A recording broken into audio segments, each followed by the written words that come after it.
graphic nature of this program, listener discretion is advised. What's all this? Those are my fans, Dad. They're just commenting on the video. Okay,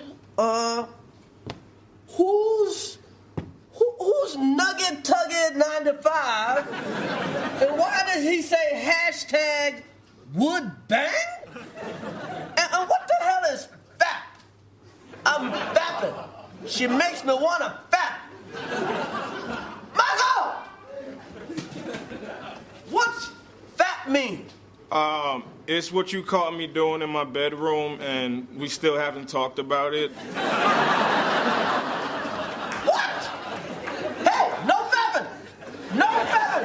Got voices in my head. Just get them out sometimes. This is Maiden Explosion. You're listening to Two Strangers on Podcast. Bunch of douchebags. Hello, it's the Snatter Bros.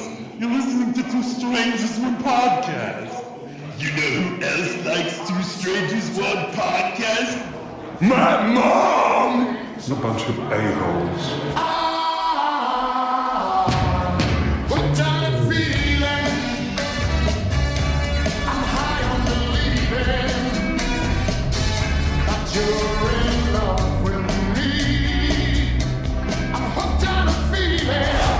Well, hello and welcome to Two Strangers One Podcast. I'm Chris. And I'm Sketch. And where the hell is Paul? Paul, goddammit. So I called Paul, I reached out to Paul on social media earlier today. And I said, Paul, would you like to record? You know, seeing that I just sunk a couple $100 into server fees and I would like to continue the show at our normal schedule. And of course, he's too busy. But it was his suggestion. Hey, maybe Sketch would like to record. And I was like, definitely. So this is sort of like, this is really off the cuff. Like we weren't, I mean, other than us just planning to like literally like a half an hour before we started recording, like kind of getting ideas together. But this is a super And we didn't duper... really get ideas. It was just gobbledygook. Yeah. I just basically go through like my Twitter feed and my Facebook page and I was like, okay, what did I comment on in the past 2 weeks? So like in our last episode, Paul, I and Darrell were kind of talking about Paul's bachelor party. So, I mean, it's not going to be anytime soon, but, you know, you're just letting you know, I mean, if Paul doesn't put the invitation out there, Sketch, you're definitely invited to come over to. Oh, yeah, I'm sure I'll be able to get to New York for that. Well, come on, we're going to have a lot of fun. I promise you, it'll be worth it. You start saving your pennies now. But by this time tomorrow, I'm gearing up, and as soon as I finish recording this episode, I got to pack my bags because I'm a last-minute procrastinator. But this time tomorrow, I'll be in New York City, down from Rochester. This week, because first and foremost, today is technically still Veterans Day by the time we're recording this. So I just want to give a thank you to all our servicemen and servicewomen, service persons, service people, past and present. Thank you for your service to our country. And but by this time tomorrow, I will be in New York City from Rochester. Now, the deal is I am so broke right now that I'm actually taking this thing called the Megabus, and it's a bus it goes further out into Buffalo, but it leaves Rochester to New York City, only $35. You know, I'm pretty sure it's going to be a wonderful ride. $35 for the Megabus? Yeah. I need to summon the Megabus now! I choose you, Megabus! I hold my hands out forward. And Go, Megabus! Do. Yeah. So and then the Green Ranger's going to bump in there in the middle of your ride. He's just going to chuck you right out. And speaking of, like, that's because Paul, that's another reason I haven't seen Paul is I still have to give him Paul had gave me 2 Tsunami Faithful podcast t-shirts. And it was under the guise of if anyone finds me at New York City Comic Con, I would give them a shirt.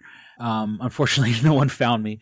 But what I did was, when I finally met up with Jason David Frank, the Green Ranger, I had him, sign it. Now what happens is, you know, he's kind of, he's caught up with, you know, signing autographs for fans and stuff like that. So they're like, who do you want this made out to? And I said, make it out to Paul. But I guess obviously, you know, if he's signing autographs, he thought I was Paul. It's like, oh, hey, how you doing, Paul? I'm like, well, no, actually I'm Chris. Paul's my friend. Which is that an insult to sell? No, I don't want your autograph. My friend wants it. And he didn't bother getting in line or even bother driving to New York City. But no, that's perfectly legit. I had some friends that were really nice. They went to a convention recently. Where they got to meet all 4 of the original voices of the Ninja Turtles, and they got something signed for me because I wasn't anywhere around there. Oh, okay. So I got Michelangelo's autograph, Townsend Coleman. Because one of the Robert Paulson, right? Was Robert Paulson? Yeah, Rob Paulson. I have Rob Paulson's autograph because he came to Emerald City Comic Con. Yeah, and so now I got 2 Turtles autographs, and now I got the other 2. Oh, okay. Yeah.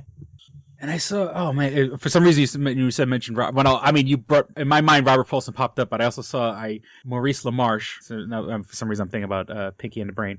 I did not know that Maurice LaMarche was also the voice of Inspector Gadget. Oh yeah. For not from the beginning, obviously, but he eventually took that role Because I was watching a video when he was living in Canada, I believe. Yeah, I was watching a video where it was for an article, but then there was other links where it was voice actors dressed up like the characters that they've portrayed.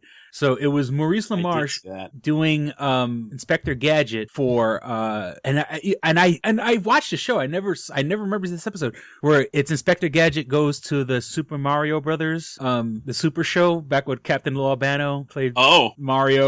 Like it was like the live action parts. And, and it was Mario and Luigi and Luigi, and I forgot the actor's name, but I know he was also the doorman on the Jeffersons. I'm an old man. That's how I remember stuff like that. Danny something. Yeah. So it was, so it's funny, like you say, well, I mean, I think Robert Paulson, Maurice LaMarche. Oh my God, where did this turn into a voice actor? In the brain. Hey, Rob Paulson, he's on the new Ninja Turtles, right? And Maurice LaMarche has finally played 2 characters on the new Ninja Turtles. He's played a couple of the punk frogs, Rasputin and Rasputin. How do you pronounce that? That Russian guy. Rasputin? Rasputin, yeah. And Attila. And for Rasputin, I can't. This is terrible. Did they try? Because I'm not familiar with the new Turtle show. Have they tried to like throw mutant in there, like Rasputin, or is it Rasputin? No. It was actually like Napoleon, Attila, Genghis, Frog, Napoleon, Bonafrog. The punk frogs from the '80s cartoon. And I had Genghis, the toy Genghis. That was one of my favorites because he had a gun with a tongue on it. That's pretty great. But they decided to make them more like their counterparts because in the 80s cartoon, they were just palette swap frogs with Hawaiian shirts because they were Hawaiian shirts because they lived in Florida and that's where Shredder found them. And he tried to use them as his Ninja Turtles killing machine squad, but they ended up being friends, so whatever. But in this one, they more organically come about because some mutagen spills in the forest, and they end up with a whole frog society, and 4 of them are the punk frogs, and Maurice voices 2 of them, and for one of them, he does just kind of, I guess is pretty close to Lur or Morvo from Futurama, and the other one, he does his Marlon Brando.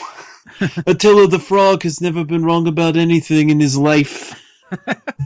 But the other great thing about that, and unfortunately, they didn't have a good dialogue exchange between Donatello, who's voiced by Rob Paulson, and Attila or Rasputin. Mm-hmm. So that's kind of a bummer. But maybe down the line. No, I mean, they had that... but let me finish, because they had Napoleon. They had John Heater as Napoleon Bonafrog. And, can you show me, like, some sweet nunchuck moves? Oh, God. Did he say stuff like that? Yes, he did. And he had a fanny pack. Oh, my God. He had a fanny pack that he kept little flies in, which he could give out. And he danced. He danced, too. And he did all the mannerisms. They really milked it. They really did. And I loved it. It was brilliant.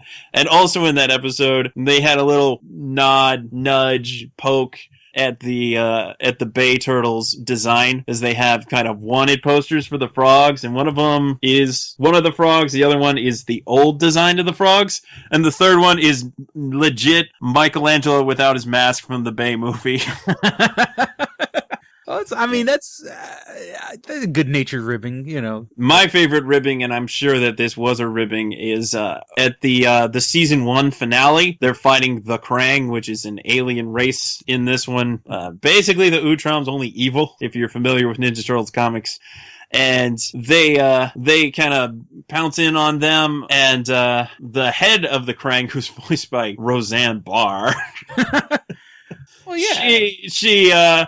She's yelling, screaming things at them. This is, stupid turtles! And Michelangelo says, at least we're not crummy aliens!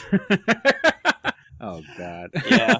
And I've been enjoying seeing JB Smoove and Roseanne Barr talking to each other on Last Comic Standing, because they're one of them's a judge, Roseanne's a judge, and JB is the host. Mm-hmm. And JB Smoove is voicing a character who's going to be Bebop.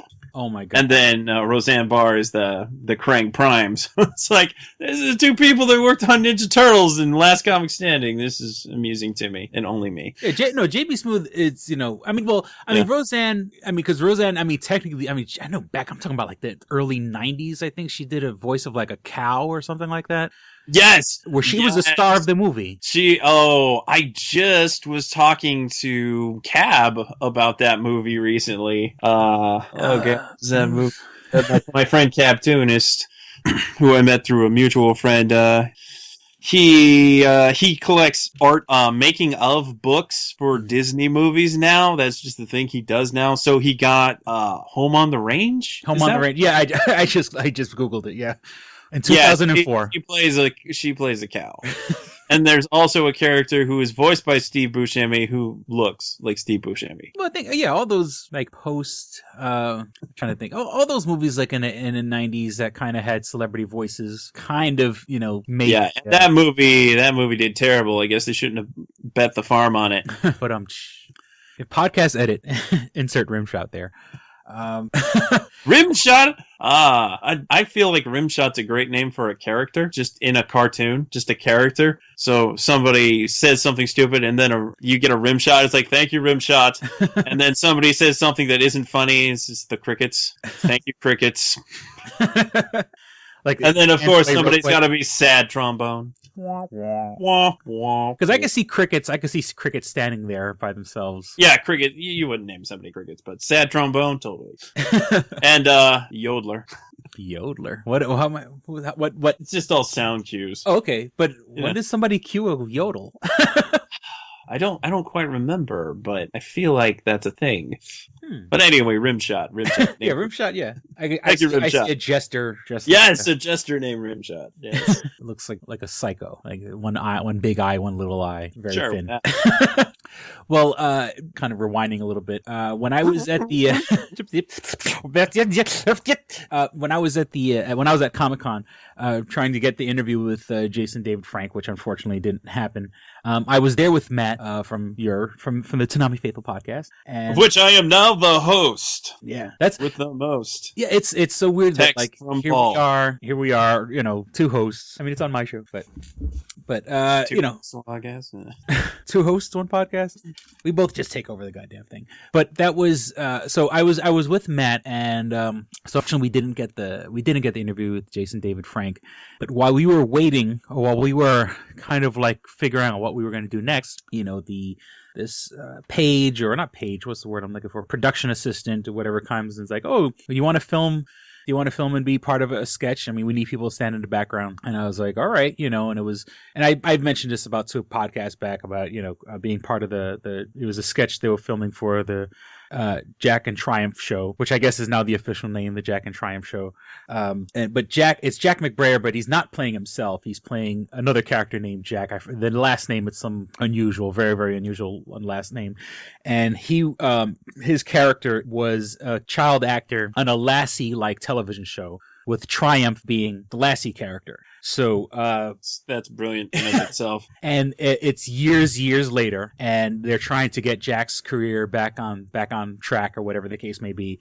And so in this particular sketch, it was they were bringing Jack to Comic-Con looking for autographs. So spoiler alert, my character, I actually take off my t-shirt and I take off my jacket and my t-shirt, and Jack rubs lotion on my back. I pay $60 for it to happen, because it was one of those deals where it's like $10 for a picture, $20 for an autograph, $60 Jack rubs lotion on your back. So I'm going down now. Originally, the original show was supposed to be filmed on Thursday. Things got pushed back. The production assistant and I have been in contact.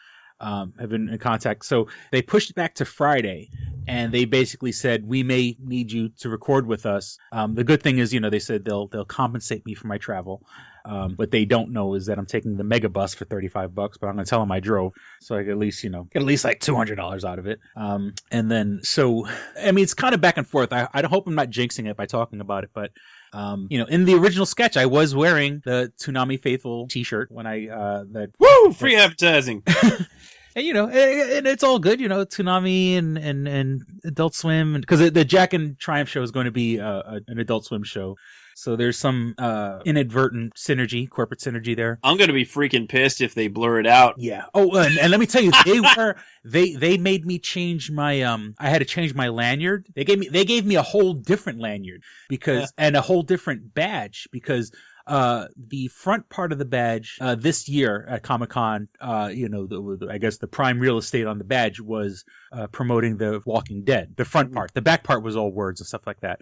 So I had to make sure the badge is flipped over. And then my particular lanyard, it was a play on the keep calm and carry on, where it said keep calm and call Batman. They told me to take off my lanyard, and they gave me a whole separate, generic, parachute cord style of lanyard. And then what I did was, and no one told me to do it, but when I take off my shirt for Jack to rub the lotion on my back, I leave the lanyard on. I leave the pass on, which, and they were big. And also I was, because I don't know at the angle they were filming me, but I also have not giant, but I mean, I have a pretty predominant Batman logo tattooed on my arm. So I was wondering, I'm wondering if they're going to blur it, or even, but when I really think about it, at the angle that they were filming, you probably don't see it. And I think, they were kind of shooting me kind of like head on, so you really can't see it. And plus I do have a couple like Metallica album covers tattooed on my arm also. I got the Injustice for All and the Kill 'Em All and the, so I have copywritten tattoos, not copywritten by me. The tattoo artist was totally violating copyright by putting them on me. So I wonder if they're going to blur it out, but it does look funny to have this fat, hairy guy with a shaved head and, a 10-week goatee, growth, with Jack McBrayer, who's like, this, and he was such a nice guy about the whole deal. He laughed at all my jokes, which I guess that made me very happy, because I said, I could take this off my bucket list now. He laughed at that. And then I said, later on, I said, I woke up this morning, I never thought I'd have Jack McBrayer rubbing lotion on my back.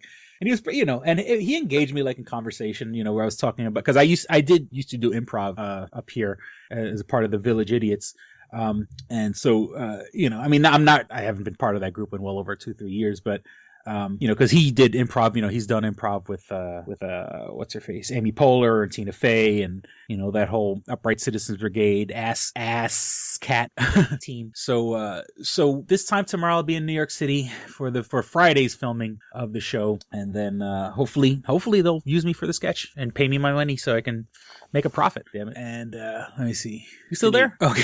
Can you start referring to it as something other than a sketch? It's very confusing for me. Every time you say sketch. Huh? Well, you're the one who chose that ambiguous name. No. It was about drawing, though. And now it has seemed to become a very unfortunate name. Yeah. Well, do you let people know your real name, or do you just go by the pseudonym Sketch? Usually online, I just go by Sketch. Oh, okay. Now, do you draw, or is that because you're? I used to draw a lot more. That's kind of how it is. And my previous username was something. I've had some pretty silly ones like Hyper Luigi. I've always liked Luigi. Ninja Tip Top. You ever heard of the character Tip Top from Diddy Kong Racing? As a turtle, because I like Ninja Turtles.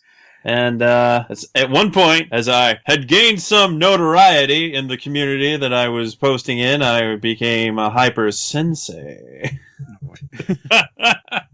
Yeah, ridiculous. And I was like, let's go with Sketch. I draw stuff a lot, so we'll do that.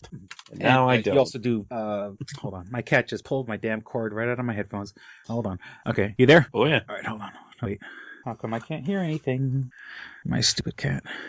Did my cat just totally break my headphones? All right. Okay, we're back. Okay, so sorry about that.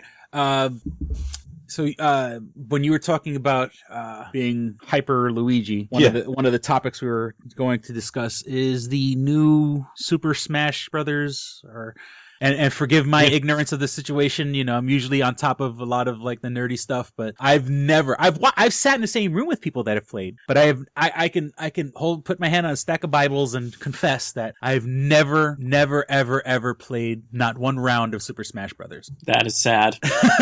But entirely understandable if you never had a Nintendo system after the N64. Yeah, I was. What had happened was the last. Well, no, I did have a Wii, and I bought it. You know, I bought it about a year after it came out, so like it was already like the most inexpensive system. And then like a year later, it like dropped even more. I think like it dropped $100 even cheaper or something. Oh, that's why you bought it for Rock Band. Yeah. Oh, yeah. I bought it for Rock Band just so it was a cheap. It was indeed more affordable. Yeah, and like I, you know, I'm probably gonna repeat myself the stuff that I said before the show, but that's how I cheat. I do. I don't know how people can have Rock Band. Like, if you live in an apartment complex, and you have Rock Band, your downstairs neighbors have to hate you. I mean, if you're really playing, because when I played Rock Band, I got it. Not as much as if you have Dance Dance Revolution. True. But I played, you know, when I drummed for real. I didn't, you know, I wailed on those fucking pads. You know, and it did give you like, you know, you would sit there and like, even if I was playing the guitar, you know, I would bob to the music and get into it. And, oh yeah. And, you know, it was such a cheesy accomplishment, but you felt, they did their job in making you feel accomplished if you did a good job. I mean, of course, if you had it on easy mode, like, you could have made a million fuck-ups, but I mean, if you had it, like, on the standard mode or even, fuck hard mode, that you have to be a genuine guitar player to do, the hard. Also, if you're playing Rock Band, or you're playing with more than, like, 2 people, oh man, that could get, you lose friends. What are you doing, man? You're making us fail the song. Just fucking drum. And obviously, besides the first 2 people, the third person's probably not as into it as the first 2. Probably not. There's at least one who's entirely indifferent. Yeah. And they hope you get like a very like simple song drum. Yeah. Please be a punk song. But I was, I had, there was one Elebits. It was one of those like cutesy games where and I loved it because, you know, this is still when the motion controller was a novelty, and it was sort of, a gravity gun, I guess, for the lack of a better term, for those who ever played, Half-Life, or it kind of reminded me also kind of like of the proton packs from Ghostbusters, where you would use the controller, you would hold the button down, and it would move items throughout the room. And there was these things called Elebits. Are you familiar at all with Elebits?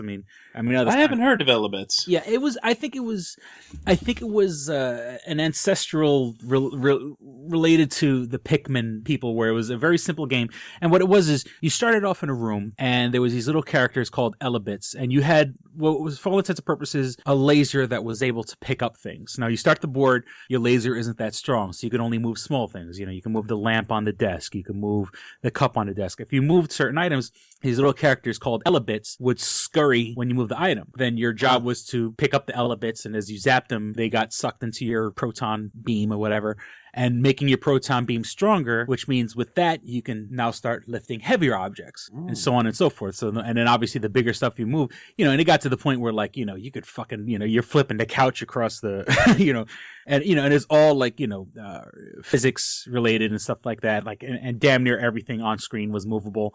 So, you know, you're just like ripping the house apart, collecting these stupid little characters. And then, you know, these little cutesy things, and when you catch them, they like make like squeaky toy noises. And, you know, and I thought that was, for the time, I mean, the perfect use of the motion controller. Like, it was one of the vaguely familiar. Yeah, it was one of the few games that really, like, caught the, you know, I mean, of course, I mean, I had it for a little while. I mean, I played, like, I also wanted to play, like, the Metroid, I forgot which Metroid it was for the Wii. But it didn't feel the same way. Like Elebits, even though it was a simple kiddie game, it made you feel like when you moved the controller and tilted it and whipped it around and stuff like that, like it felt, I don't know. It was, you know, it was a very, very fun game. But you know, at the time, and I guess the same deal now, is like, I mean, there was no real like adult titles, you know, it was all very, I mean, the Wii, that's Nintendo's business, making them more, kid friendly, but of course also, you know, known for making super well balanced games, you know, like a Mario Kart or, what's the, or like Super Smash Brothers. Because like I said, I've never played it, but I've seen people fucking. It's kind of the great equalizer, at least Brawl and the original, where Melee was way more competitive, and that's why the competitive scene loves Melee. And admittedly, I think I have played Melee far more than any other Smash Brothers game, but that's neither here nor there. I do quite enjoy that game. But Brawl was fun. You know, they threw in Sonic and Snake. That immediately attracted certain people, and it was a fun game, good party game. Well, but it's funny, when they bring characters like Kid Icarus, and I think like the new one they have the dog from Duck Hunt. They do have the dog from Duck Hunt, and I love it. One of my taunts is, "You just got ducked."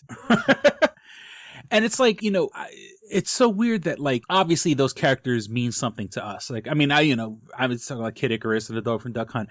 What the hell is an 8-year-old has no frame of reference for the dog for Duck Hunt? Yeah, that is true, and that's kind of a shame. But it's so weird, like it's also a way for them to have a frame of reference for the Duck Hunt, because they're going to put that on the Wii U Virtual Console soon, which I think is rather interesting because they'd have to really rework that game, because the way that game works, you have to have the zapper gun, otherwise it doesn't work. So they obviously you can do a point and click game now. That's not you have the motion problem. Controller with a target on the screen. You'd almost wonder why they didn't really do it before. They kind of teased it before with one of those variety games things they had for the Wii. There was one where you could shoot targets, and there was a mode where ducks would appear. It's like, well, I guess that's basically Duck Hunt. But yeah, I love the Duck Hunt dog. It's really great. The duck attacks with you, which is kind of weird. When you think about it, it's really kind of weird. And the other really cool it pretends like somebody is outside of the screen firing the gun. Okay. So when you do certain attacks, it will shoot the screen at certain points and use that for your really strong attacks. And it can also, for whatever reason, kick a can around, which is a little explosive thing, and you should just be such a pissant with that. Him and Pac-Man can do some really pissant stuff, like toss down a fire hydrant that will do some pretty good damage, kill people pretty easily, and also, if it's just sitting there, it'll fire water to knock people around a bit. And then, if you kick that fire hydrant, it sends it flying, and if somebody gets hit by that, it does some really good damage. And he has another move where he summons a fruit, or one of the Galaga ships, or just a key, and for some reason, this key that you can get is like almost an instant kill. So you just sit there, you summon up the ship, and you can kind of screw around with people with that, or you summon up the key, and it's like, oh no, he's got the key! It's this tiny little key. I mean, maybe it's my brain playing tricks on me, but I think the key, like when you played Pac-Man, once you got like past all the fruits, you could get a key. I think like that was like the ultimate. I was never that good at Pac-Man. Yeah, I think you would have to like. I think it's apparently there's a pattern to things, but I certainly couldn't pick up on it. Oh yeah, I mean, I'm pretty sure if you Google it now, and if you're playing like an emulator from the original. There is like a pattern where like you can beat the board. Like once you memorize the pattern, it kind of takes all the fun out of it. Also, in my opinion, but yeah, that's the thing about playing video games now. There's just a wealth of information. So I hate to even look things up on the internet because I want to find out myself. I want it to be like the old days when I just figured stuff out. But well, I mean, I do remember like pre-internet where like when you played games like Mortal Kombat or Street Fighter, where like your friends had a it really was word of mouth. Like this is, I mean, I'm talking about a time. Yeah, they had to teach you the moves. Like they had player to teach manuals. You how to do the moves. And and your friend would sit there and you would have it all written out in pen. And then like if your friend fucked up and put the wrong thing, I'm like, I'm doing everything he told me to do. Why can't why am I not doing Hadouken or what? Whatever. Not the. Well, I guess that was one of the more easier ones, but I always finishers remember in Mortal Kombat, man. You gotta time those so just perfect. It was like I was saying. It was all like word of mouth. It was all literally. There was no official player's guide. There was no internet walkthrough. Download, go to the website, look it up or whatever. I mean, it all really was. Even like stuff like the Konami code, like up down, left right. I remember my cousin teaching me it, and we were playing Contra, and I remember, and then like his father, who was a Vietnam vet, was not too happy with like hearing about a game called Contra where you did a cheat and get 30 lives. But if you don't do that, you can't freaking beat the game.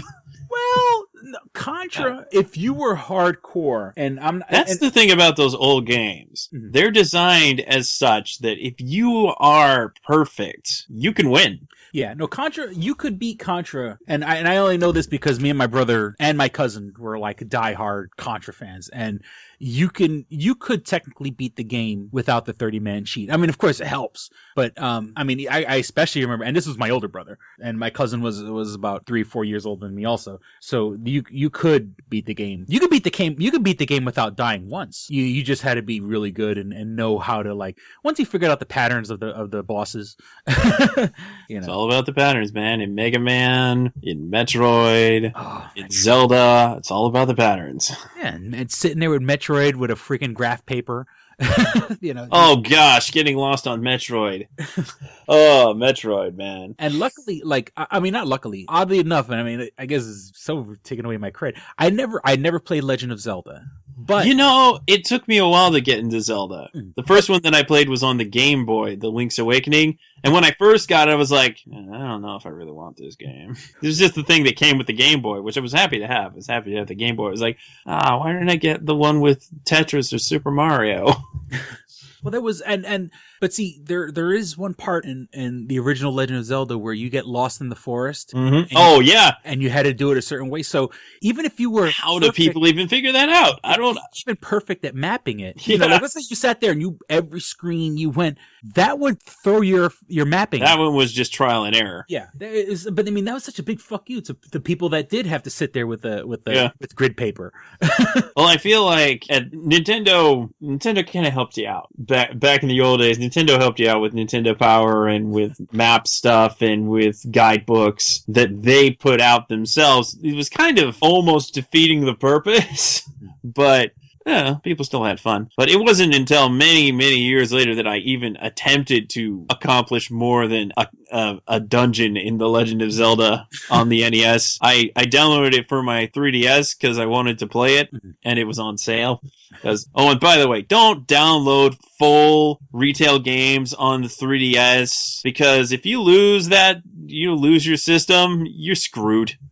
Oh, because I never owned a 3DS, so it's because I'm used to like the PlayStation model where if you purchase something, you have it forever. As long as the network exists, you have it forever. But of course, eventually the network won't exist. Yeah, that's kind of the clincher there. But with Nintendo, even with back in the Wii days, you download stuff on the Virtual Console. Technically, you don't own that; you're just renting it.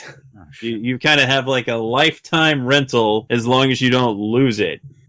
But they won't do much for you to get stuff back. Even if you have like a ton of games, they might give you some sort of compensation for losing all of it, depending on the circumstance. But we're talking circumstances like a tornado.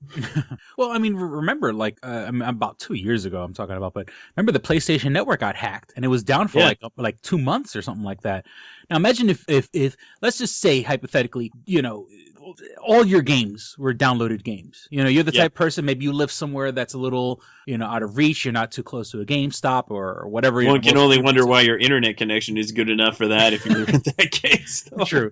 What if you're just a shut-in, or whatever the case may be. It's just, and now, that's, you're basically saying, oh, remember all these games you paid retail price for? Well, fuck you, it's not there anymore. Yeah, and I feel like other companies are pretty good about that stuff, except now Nintendo's the only one with backwards compatibility now, which is kind of hilarious.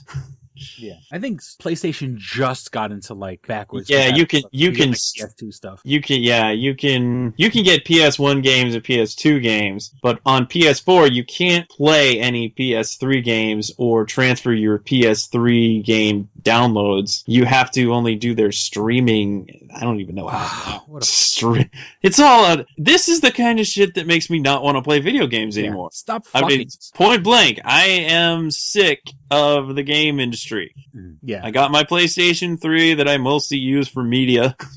I never have time to play a really long game, so even though I've had The Last of Us and one of those Batman games for almost a year now, I haven't hardly touched them. I've been playing Borderlands 2 on occasion, just because it was free on PlayStation Network, which that's kind of a scam, I now realize, because I literally have only played Borderlands 2 outside of a few moments of gameplay and other things that I've downloaded from that service. And don't get me wrong, there's lots of cool stuff that you can download for free. You're talking about the PlayStation Plus? With the PlayStation Plus. Oh yeah, you have to be a shut-in. You have to be a total Yeah. fucking shut-in for you to get the value. You may as well just buy the one game that you think looks good. That's what I should have done with Borderlands. That's what I should have done. But I didn't. Yeah, I have, however, gotten some discounts on some stuff. But I want to dial us back to Smash Brothers. Okay. As it's quite fun for the 3DS. It's quite fun. It's kind of a novelty to have Smash Brothers on the go. That's a first. I've been wanting that for many, many years, but I now understand the technical difficulties that made that kind of not feasible before. Probably could have done it in the DS age. At least port the original Smash Brothers, which was N64.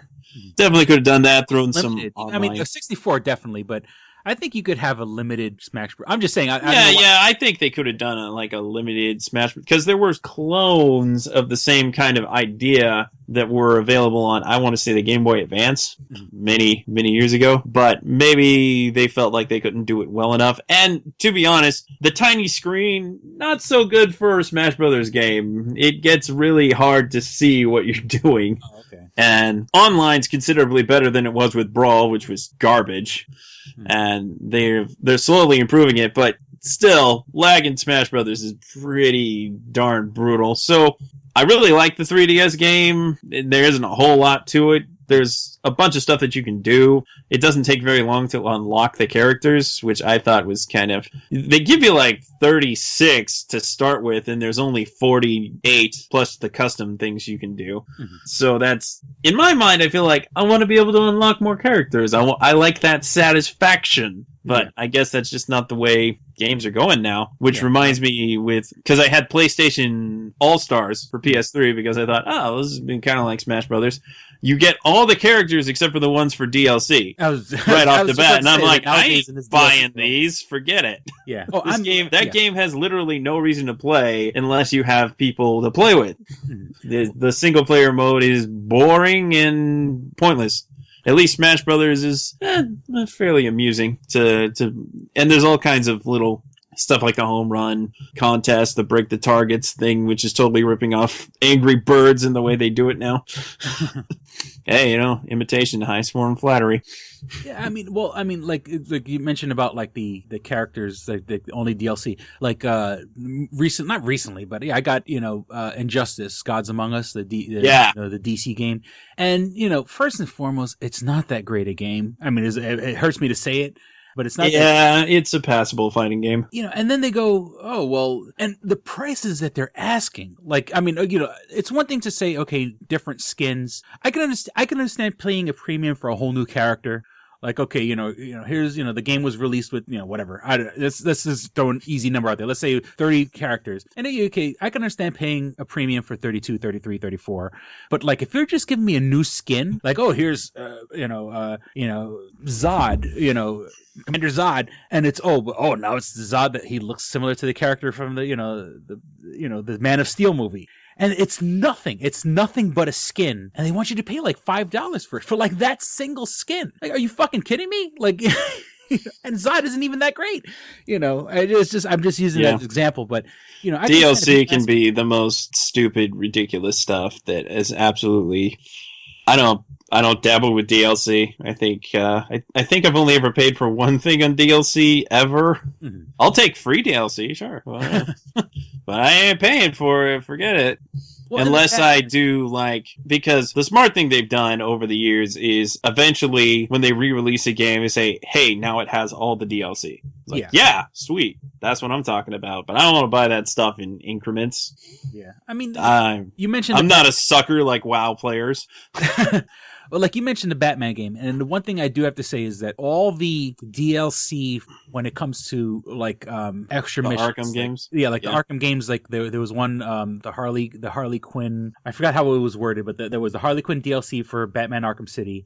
And then there was the Heart of Ice DLC for Batman Arkham Origins. Those two, and of course, am I a little biased because I'm a Batman fan? Yes. But those two were worth it because it really felt like an add-on to the game. Of course, both of them you can beat in the afternoon, if you have a little time on your hands. But I mean, at least they felt fleshed out enough, But then, then they go, but unfortunately, but then they also went the shitty route when it came to DLC. Like they came, like in Batman Arkham Origins, like they have some cool skins. You could look like classic '66 Batman.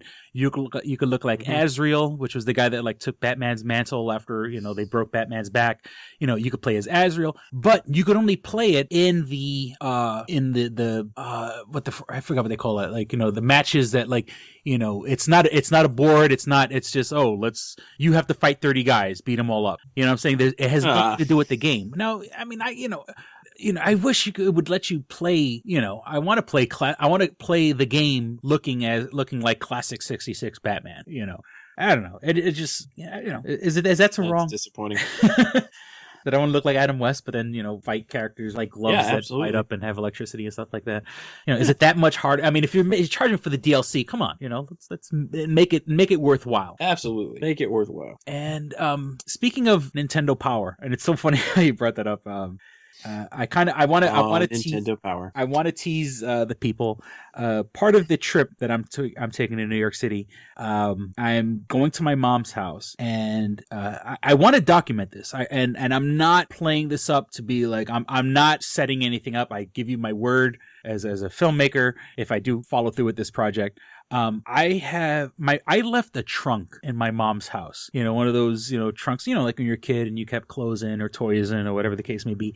I have a trunk that's been in my mom's house since easily towards the end of 1998. I had to move out. Not that I moved out and, I had to leave some stuff behind. And I had left the only thing that I could honestly, there's two things that are probably in there that I could probably account for right now. One is a bunch of old Nintendo Power magazines. I can't comment on the condition of those magazines. And maybe one or two Playboys. I think I have like the one that like when it was like LaToya Jackson. I think I might have the LaToya Jackson one. And Playboy, yeah, it kind of sounds like a video game magazine. You might go sneak that in there. If not for the fact that people know what Playboy is. Where else to hide your Playboys in a bunch of fucking video game magazines? Because as soon as you open up and you see video game magazines, 99% of the people won't, only guys like us would be excited about, oh man, video game magazines! Oh man, porn! What was that? It was EGM. Do you remember EGM? Electronic Gaming Monthly. Yeah, that was... I do remember. I might even have a few EGMs in there now that I think about it.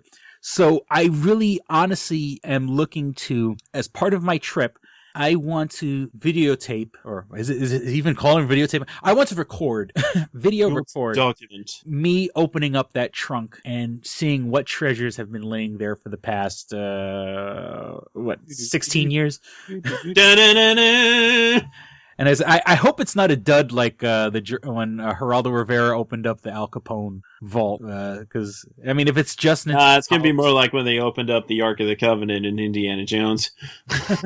I want to, porn. Because it's so awesome, it will melt your face. Let's I'm gonna hype it up. Yeah, it's gonna be so awesome. Come see whatever. So, my plan is, I would like to, and I hope I want to follow through on this project. I want to document what I find in that chest that's been in my mom's house for 16 years.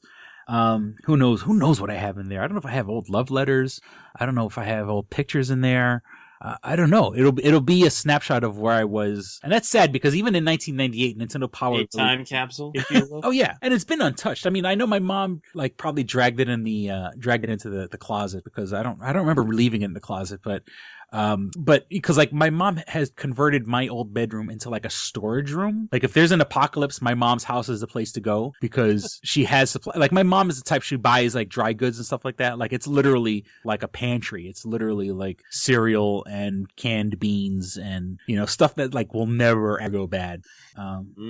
Cereal and canned beans. Hey, mix that together. when the big one drops, you'll be hoping for fucking canned beans. But all right. So with that, I mean, I know we're about an hour in, but we'll be right back with more dick and fart jokes. This episode of Two Strangers, One Podcast is brought to you by Comics Etc. 1115 East Main and North Goodman at the Hungerford Building, door number 8. Find out more information at comicsetc.biz or like them on Facebook at facebook.com/comicsetc1.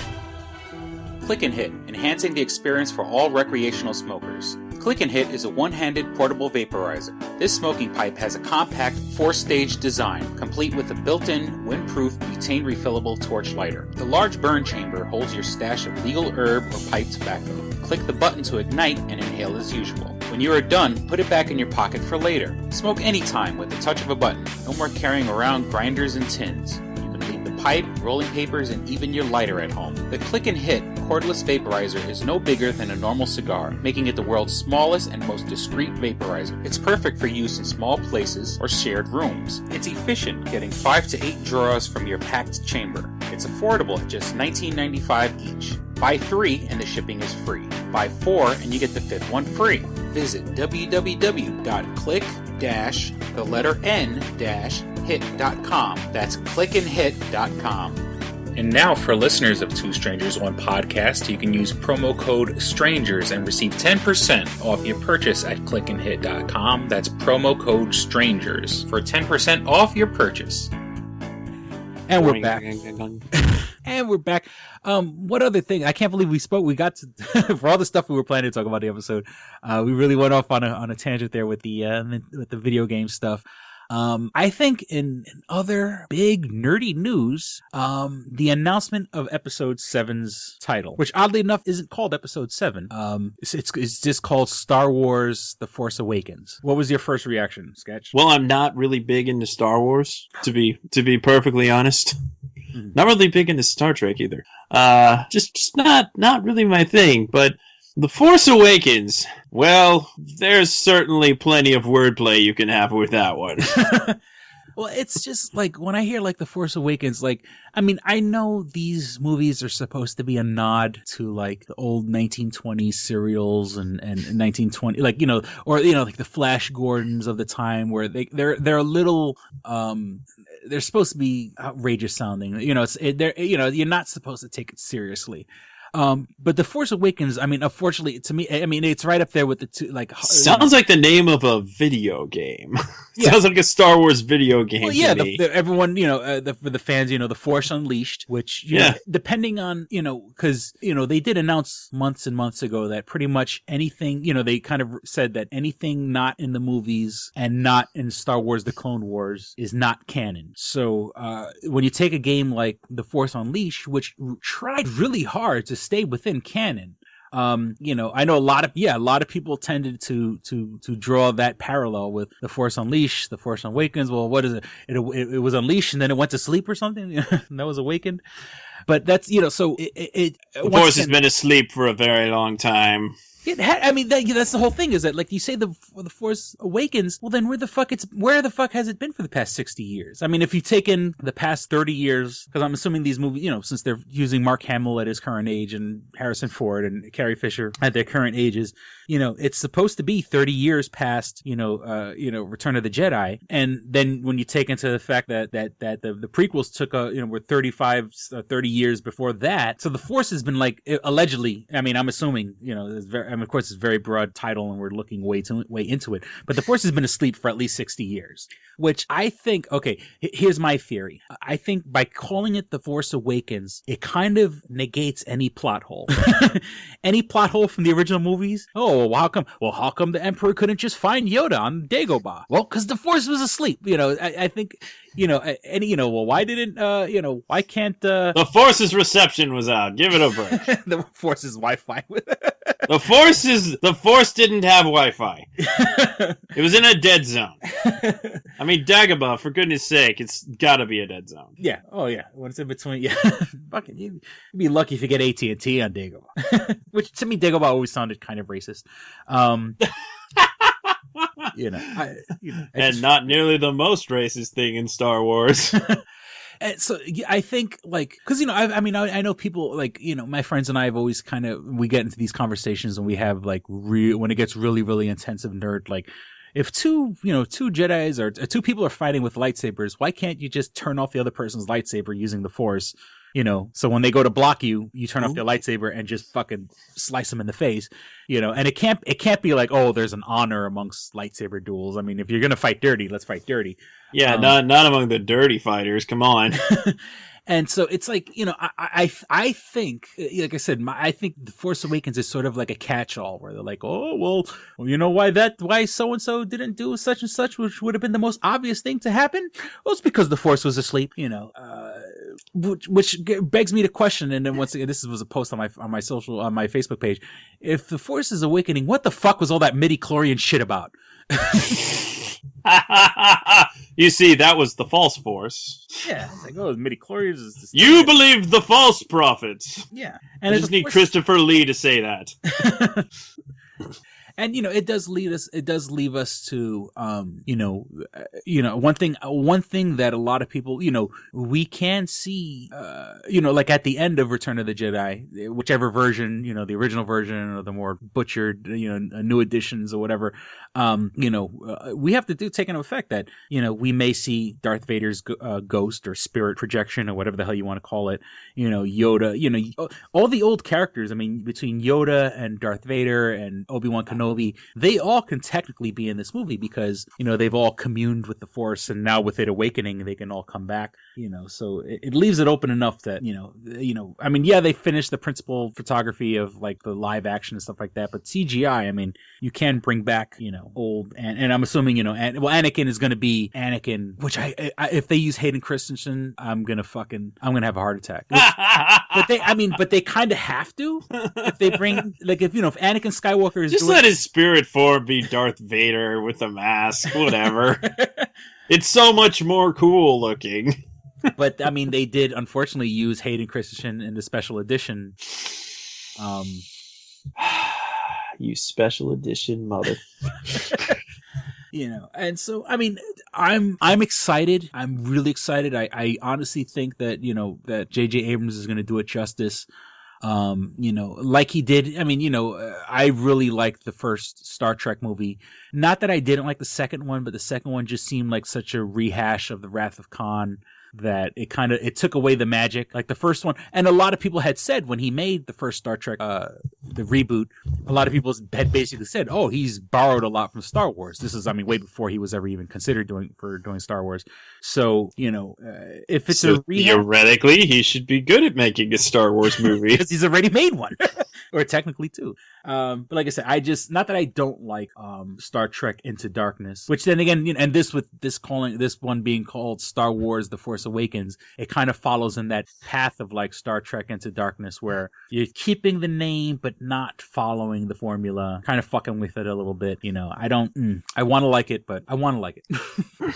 So, are we sure it's not about I don't know, Luke Skywalker trying Viagra? The Force Awakens. His lightsaber. The Force Awakens. In your pants. Which, I mean, it is going to be interesting to see an old Luke Skywalker. I think it's going to help. I mean, obviously Mark Hamill, I'm 99.9% sure, and this movie has a beard. I'm pretty sure it's going to be very, very reminiscent, very, very reminiscent of Obi-Wan Kenobi. But then the movie's going to have enough familiarity where you're just watching it, and and like Kevin Smith has gone on the set. And is pretty much, without violating, this non-disclosure agreement, whatever, has basically said that this movie looks retro. It's trying its hardest to continue to hold. So, like, I think there's going to be a part of us that are very nostalgic, that even just seeing certain things, seeing the inside of the Millennium Falcon, seeing practical aliens and stuff like that, there's going to be a magic that's going to be caught. I mean, like, maybe I'm romanticizing a little bit too much because I'm a Star Wars geek, but I think, like, had I like another Facebook post I put, I mean, the movie could be called, Star Wars Fuck You Chris Cologne. I'm still gonna see it. You'll be first in line. I'd still be there. You know what I'm saying? I mean, I still, because I have people like, when people ask me a question, especially like people who know me, people like, are you gonna go see it? Of course I'm gonna fucking see it. Like, I mean, I'm maybe not as fervent as I used to be. I mean, I may not push an old lady into traffic to want to go see it, but I'm gonna be there. I'm gonna be there opening weekend. I mean, and especially, I mean, when you do take into the fact that this doesn't feel like some grab for cash thing. I think J.J. Abrams taking the helm of the first one and kind of overseeing the next 5 movies that are coming after it.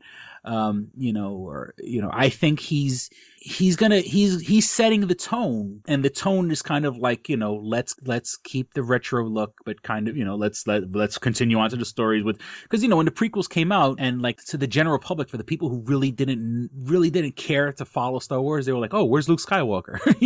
People didn't understand the idea of prequels. People were like, well, where's Han Solo? Where's the Millennium Falcon? And they were like, no, this is Darth Vader as a kid. What? So like who wants to see that? Yeah, exactly. And of course, unfortunately, those people were right. But I think, now that you're bringing back these characters, there's, it's going to, I mean, of course, yeah. Are they going to market it to kids? Absolutely. You know what I'm saying? I'm pretty sure Toys R Us is going to be flooded with Star Wars, The Force Awakens toys. Of course, we're going to have, and, I hope it's not like, what was that? Because the Star Wars toys, they released like, what was it? It was the Force something or other. And like they took every character in the movie and made them look like they were on fucking steroids. Like it was like Luke Skywalker, but it looked like he'd been working out for the past 30 years. And I forgot the name of that shit. I gotta look that up. But so I mean, is it going to be geared towards kids? Absolutely. But of course, those of us who can remember Star Wars on VHS, saying, or luckily if Star Wars has always been geared to kids. Yeah, but I mean, it's going to catch, even though we're all we're old men now. We're gonna they've already sold 1 million tickets. The tickets are already sold for that movie, in my opinion. They're guaranteed a return on their investment. And then of course, like everyone else, like the same way, yeah, maybe the Ewoks were marketed towards me as a child, because here I am 37 years later still talking about it. The Ewoks were in 83, but I was 6 years old in 83. You know what I'm saying? I specifically have fond memories of going to the movie theaters to see Return of the Jedi with my family. And I'm still, here I am, not 31 years later, still talking about it. So, God knows, and let's just say, I take my daughter next year. My daughter's going to be 5 next year by the time, because it's Christmas of next year. My daughter will be 5. She may remember seeing Star Wars, and, that may be a thing for her, which as a nerdy dad makes me very happy. She may reject it and say, fuck you, Dad, I don't want to see this shit. Which will rip my heart out and stomp on it. I don't know. I'm very excited. I'm very, very excited. The name, not so much, but, I guess a few more quick things. I kind of had something that I proposed to you before the show, and hopefully we can get that taken care of. Just real quick. They are getting a Suicide Squad movie together, and so one of the actresses that they decided, which is basically for people like myself that like are Batman fanatics, on top of Star Wars. I mean, Batman's my other love. To see, we're finally going to have an on-screen human being. Well, that's not cosplay. We're finally going to see a Harley Quinn, and the actress's name is Margot Robbie. And let me see. I should have looked over IMDb a little earlier. Oh no, yeah, okay. You said she was in Wolf of Wall Street. Mm-hmm. She was in that Pan Am TV show. Oh right, she was. That didn't last long. She's playing Jane in the upcoming Tarzan movie. That's going to be interesting. Huh. But yeah, I mean, she's an attractive blonde woman. I'm not saying that's all you need to be to play Harley Quinn, but. Wonder if they're ever going to do the throw on the voice. Oh, yeah, they have to if they don't do the voice. But then again, I mean, it's kind of, it's corny as hell, but if you don't do it, it's not Harley. Yeah, it's going to be interesting.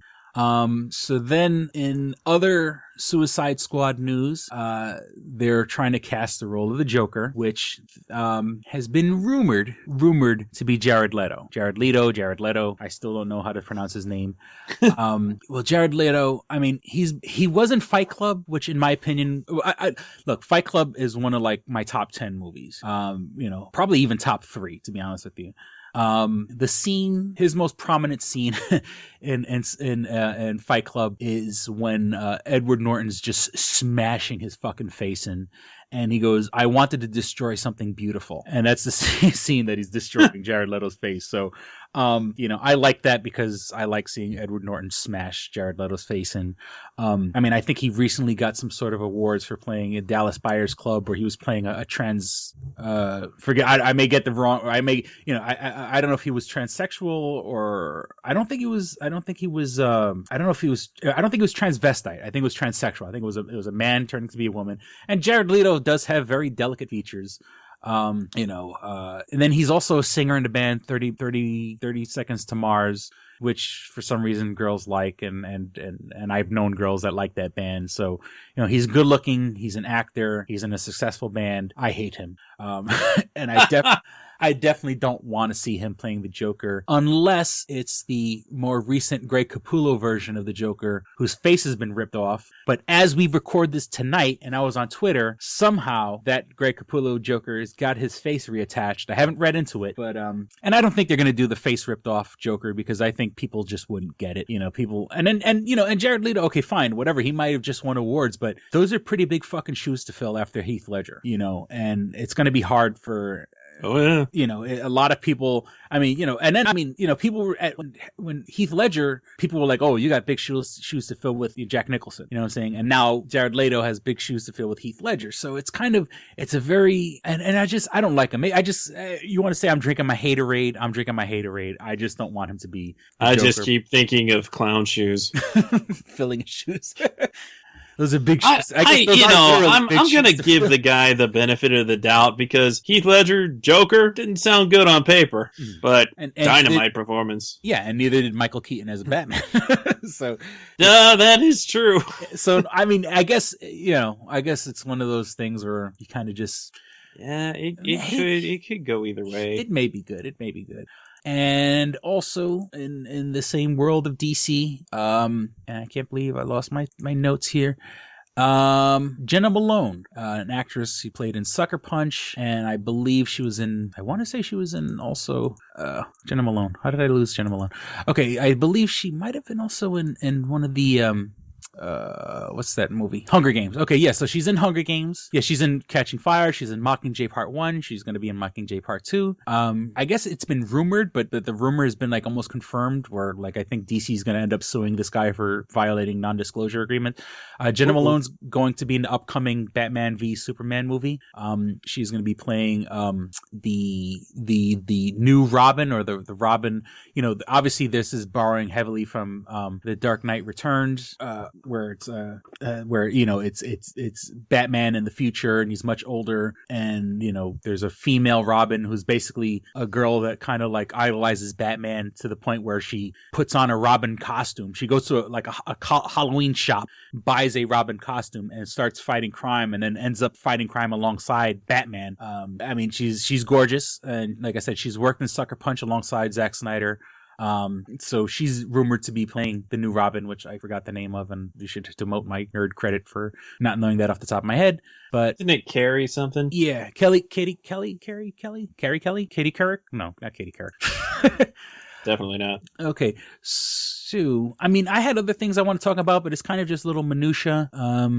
Keira Knightley posing topless. Let me see. What else? The death of Wayne Static X. I don't know if are you familiar at all with Static X? Nah. No. Oh, it was a good band. They were from they kind of got big in 1998 and kind of played on to like 2000. Like 2009 was their last studio album.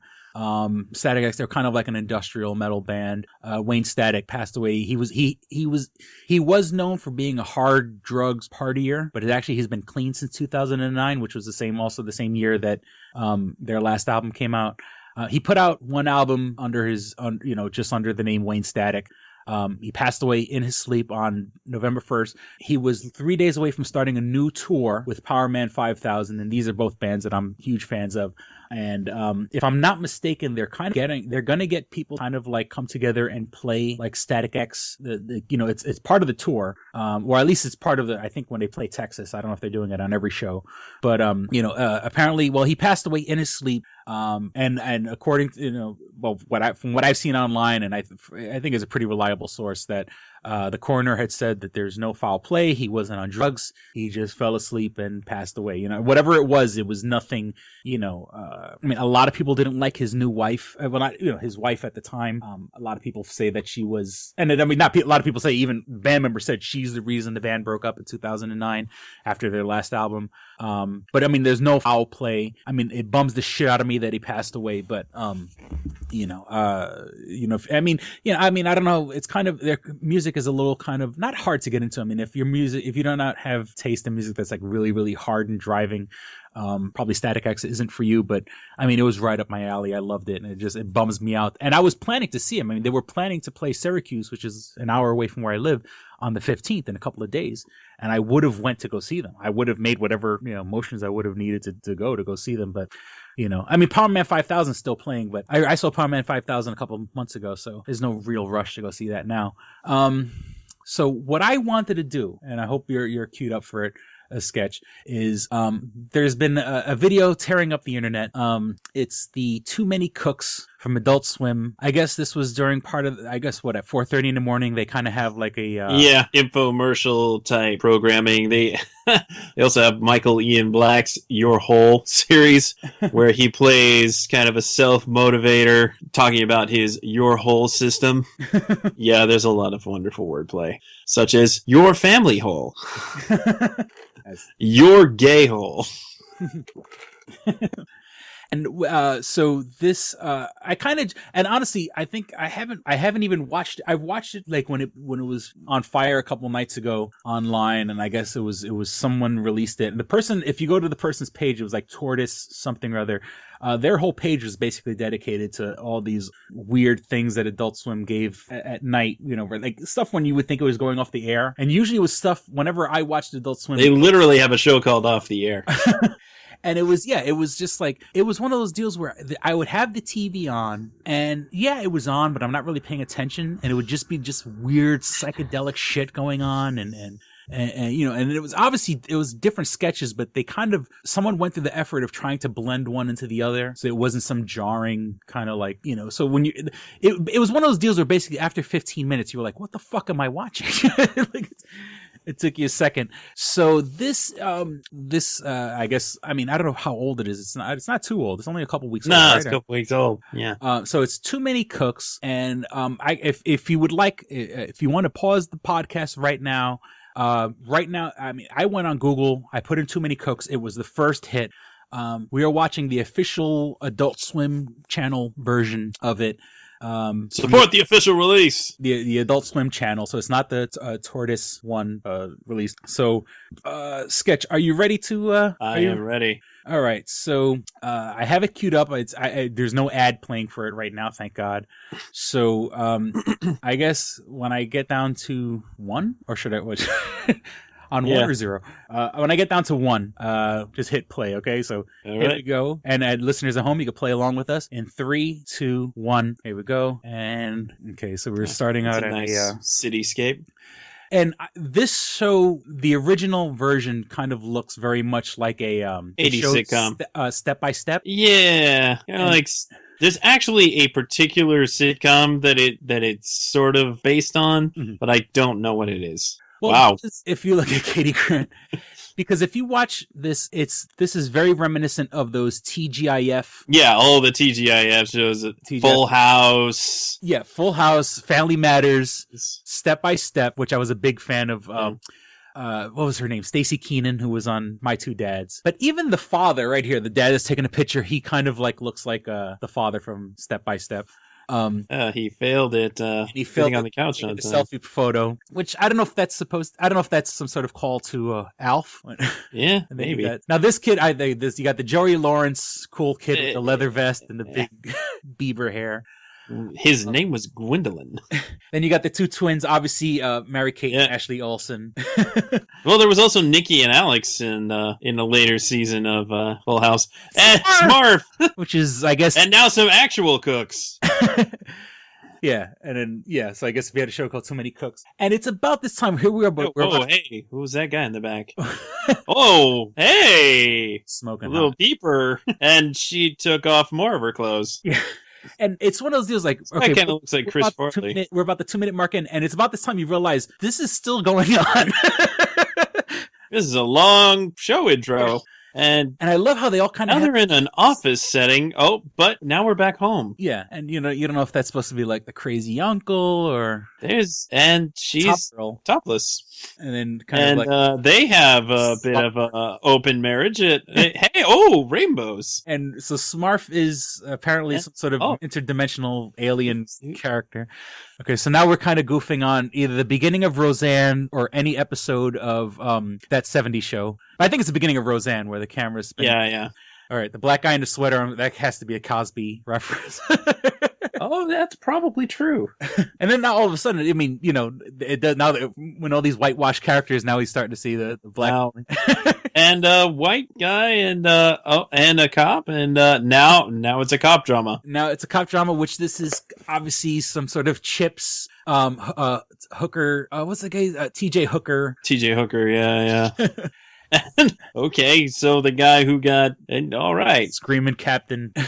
Oh, there we go. That guy, the killer, and a coat. And now, the coat. How does a coat and a pie? So now, if you haven't started laughing yet, oh baby, yeah. And then we got Cook, the GI Joe, total GI Joe mosh. Yeah, and even the music kind of itself gets a little. Yeah, and whoa. And then now that reminds me of Dallas. Maybe the from the 80s with the whole like sprawling, luxurious. And there's a bird, a falcon, and it keeps.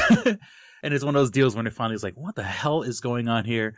They keep recycling the same spiraling shot. I can only imagine what the budget was to put this stuff together. $5. And actually, it's probably a lot more. Hey, that gal looks familiar. No, yeah, definitely Dallas looking. Hey, what's going on in the background? Oh, well, that one was successful. It keeps cutting away, and it gets back to the. So it's kind of hard. Now we're starting to see that. Oh, okay, there's a serial killer. It took us about 4 minutes to get to the. Katie Atkins, when you're watching the video, this is the exact center of the video where they always seem to use this as the. This tends to be the shot where it stops. When it takes a when it takes I love that the name is just hanging there. Yeah, so she's running and the name is still connected to her. And there's somebody else who has a name around them, and there's you occasionally hearing the music, occasionally not, and it just turned plain eerie. And why are the people standing still? That's like the freeze. That's like, why are they frozen? Like I'll buy the fact that the name stays stuck to them. Okay, so here I think, in my opinion, this is an homage to the Halloween movies being hidden hidden in a closet from the killer with those kind of horizontal slats. Yeah. And of course, she can't hide because her name is glowing through the slats. Okay. And now Wonder Woman. We got the Wonder Woman, which for some reason, I guess she doesn't know when to stop spinning and decides to just continue to spin. I mean, I could watch her spin for about a half an hour easily. I'm sure somebody made a loop video by now. 10 hours of the Too Many Cooks Wonder Woman Spin Girl. And if they haven't... But it gets better. And then this dummy gets to turn into... And before he even has a chance... off with his head. And he has like a Green Hornet... a Green Lantern kind of mask. Okay, now this is... Obviously, the music is Hill Street Blues. All those David Wolf shows from the 80s. And then as soon as the detective is investigating, he gets slashed in the fucking head. There's a severed head in that sink. And then if you look at the film, it looks like, it does look like a set, the way of a... Whoa, you don't get to see his name. Hey, he has glasses now. Oh, well, that's... So now we're really starting to end some sort of weird meta world. And now it's a foot. I bet it tastes like defeat. So and he is apparently a cannibal. Yeah, cannibal. Hannibal Lecter kind of scene with heads on the table. Now, I'm wondering, maybe the show needs a serial killer because there's too many people in the show. So he needs to kill off some of them. Oh. And so Smarf was Terminator. Okay, now here we go. It goes right into the Battlestar Galactica. Broth. And this part reminds me of Spaceballs, but that's just my... Yeah. Yeah, so this is definitely the early Battlestar Galactica, where it's like, like these weird decorated characters with the glowing bulbs in the background and the serial killer is a ship now. And those helmets, that helmet looks so familiar. I want to say I think it was one of those laser tag helmets. Oh, he cloned himself. And then just trying to do. And I love how they can make these sketches with Adobe After Effects. And okay, so now I believe, was that the father from the beginning, or maybe not. Oh, it does kind of look like him. So this is the first time where it's not really parodying a TV show. It's sort of him. It's sort of just in this weird sort of transition. So is it that he kills anyone who has a name on it? I just caught that. Yeah, it may be true. If you hear this music and you see your name brought up in front of you, that means you're inevitably going to die. Oh, and then the transition from one scene to the other, I don't know if that's supposed to be is that old school Seinfeld? I don't know. Oh, yeah, that could be. All right, so now we have total mashup where everything is really mashed up. We got aliens and now the words have come to life. Well, that is. And now the people are the words. Yeah, so it's gotten so meta. And they're screaming. So are we to believe that maybe the names are screaming? They're in pain? Oh, smart. Or Smarf. And for some reason, there's a button on the floor that's supposed to be... Now, this is really fucking creepy. I'm sorry. The whole part, this part scares me the most. Like, seeing a bloody puppet crawling on the floor. Some sort of... Really? That's the scariest thing to you? It was edited pretty well to look like it was a bloody Smarf. Yeah. So then, okay, now we fade to white, I guess. Okay. And the Brady Bunch. Or they're all looking around, and it's like I can only imagine how much like they had to film like the real beginning, and then had to film like the outrageous beginnings. And luckily, I guess all these people stood quiet enough. And the father is a lot of cooks. Serial killer. Maybe their last name is Cooks. I never thought about that. Oh yeah, that's the Brack music. So then it turns out that the reason the whole entry was the whole beginning was so long, was because obviously these are all characters that all live in the same house. Got a credit sequence there, and now it's over. Yay! I can't believe we went through the whole 11 minutes of Too Many Cooks. So I think we're going to wrap it up. That's what she said. And I'll start. You can visit twostrangersonePodcast.net, where you can find everything show related. You can find the links to our iTunes. So if you have an iPhone, iPad, iPod, you can download us on iTunes. You can find the links on twostrangersonePodcast.net. If you don't have an iPhone, iPad, iPod, and you have a Android device, you can download us on the Stitcher app. That's STITCHER. And what I like about Stitcher is pretty much any podcast worth listening to you can find on Stitcher. Two Strangers on Podcast, Chris Hardwick's The Nerdist, Kevin Smith's podcast, and of course the Toonami Faithful podcast. All are available on Stitcher. If you want to follow us on Facebook, you go to facebook.com/twostrangersonepodcast. If you want to follow us on Twitter, we are at Stranger Podcast. That's the little @ sign. I always forget what it's called. at Stranger Podcast. And let me see. Why do I always... If you want to email us, you can email us at twostrangersonepodcast@gmail.com, which I always forget to check, and I'm going to check right now as I try to stretch out some time. And that's about it. I guess, Sketch, I acquiesce the floor to you, sir. And all right. Yeah, if you want to listen to that podcast that I'm currently procrastinating editing... You can go to podcast.toonamifaithful.com, search for it on iTunes, Stitcher, Podomatic, good stuff. And the best way to chat with me is you can hit me up on Twitter at Sketch1984, on Tumblr, sketch1984.tumblr.com. And I like to take silly questions on ask.fm/sketch1984. So, but mostly Twitter. Twitter is really the best way to get a hold of me. Unless you have my phone number, which you don't, I hope. Unless you're that guy from Too Many Cooks. He might. And he's coming to kill me right now! Too many cooks. Too many. And as soon as you hear that music, you're already dead. But like see, Fist of the North Star. It's you need a serial killer because the show can't. There's too many people. There's too many cooks. You need a guy killing them all. I think it's been. I mean, I don't know if maybe I'm reading into it way too much, but you do need a guy that's killing them off because the show is literally 3 seconds long. So you got to kill a couple of cooks to fucking make it palatable. Maybe we should send the killer after Paul. To make the show a little more palatable. Sorry, Paul. Love you. So we certainly hope you guys enjoyed listening and had as much fun as we did recording. Thank you for listening to Two Strangers One Podcast. I'm Chris. And I'm Sketch. Don't be a stranger. Peace. We're out. Bye. Spoon! All right, here we go, man. Go ahead. You want to read Double Jackpot. What is it? It is a self-published book by Christopher Cologne. Chris Cologne? Smells good to me. But look at her. That broke that fucking cold little exterior. He's like, hee. But it is spelled C-O-L-O-N. Him punny. But Double Jackpot is a book about a comic book artist, Eric, who is in a loveless relationship with a materialistic I feel you, Eric. Lynette. Oh, fucking. Are you sure I didn't write this? Sounds hauntingly familiar. He starts cheating on his girlfriend with a more creatively supportive woman, Nadia. Well, I gotta meet her. Where's the Nadia? There's your summer girlfriend. Summer Nadia is Nadia. Nadia? Yeah, I think Nadia is spelled with an A. All right. Both Lynette and Nadia play the double jackpot, the largest payout in lotto history, much like the recent Powerball. Both girls play his birth date as the winning numbers. Eric is now stuck between two of the country's richest women. Who will he choose? It's not that simple. This is a clever fucking idea, yeah, man. Is. Look at her. Fucking, she's impressed. I am.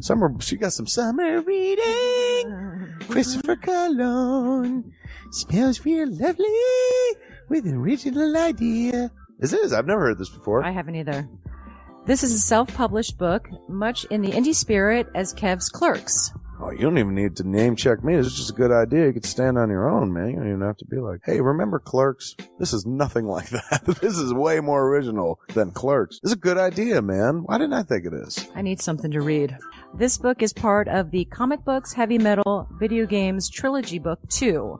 Odd I See, A Tale from the Road, coming soon. Right on, man. It's part of a trilogy. This is the first part. Way to write, man.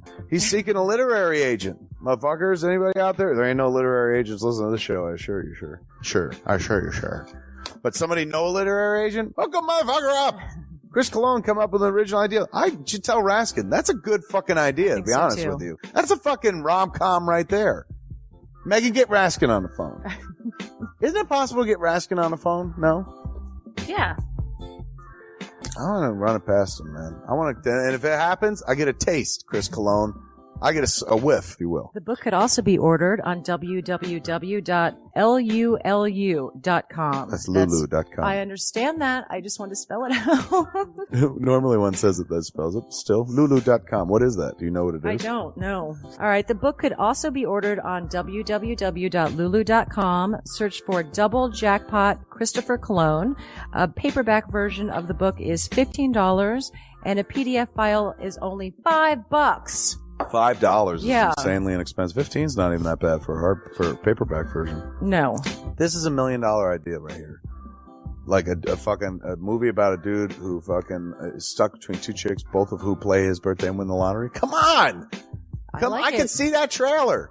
Chris Cologne is on to something. Nobody else can smell it but me. I'll read it. Thank you. I'm going to make that smelly joke. I know, you're trying to get me to laugh again. It worked once. Double Jackpot is a self-published book by Chris Cologne, man. It's the first book in his comic books, heavy metal, video games trilogy. Book 2, Odd I See, A Tale from the Road, should be coming out soon. Get all the information at Chris Cologne, like a motherfucker. I and will his totally book, read this. Double Jackpot. I'm serious. I'm going to recommend that to fucking Raskin. How is that not a movie? You know what I'm saying? This could be a sexy movie. You could do an R-rated version. There could be nudie in it, and you could show them fucking both chicks. Maybe a little penetration. Maybe a butthole shot. No butthole, no care. I would like to formally apologize to Christopher Cologne. No, sex sells. Chris Cologne will appreciate that. He's like, thanks for throwing a few buttholes in there, man. Don't forget to check out twostrangersonepodcast.net, your one-stop resource for everything show-related. You can find links to subscribe to us on iTunes or on Stitcher. You could also find links to buy my book, Double Jackpot, on twostrangersonepodcast.net. Fuck you, fuck you, fuck you. You're cool. And fuck you, I'm out.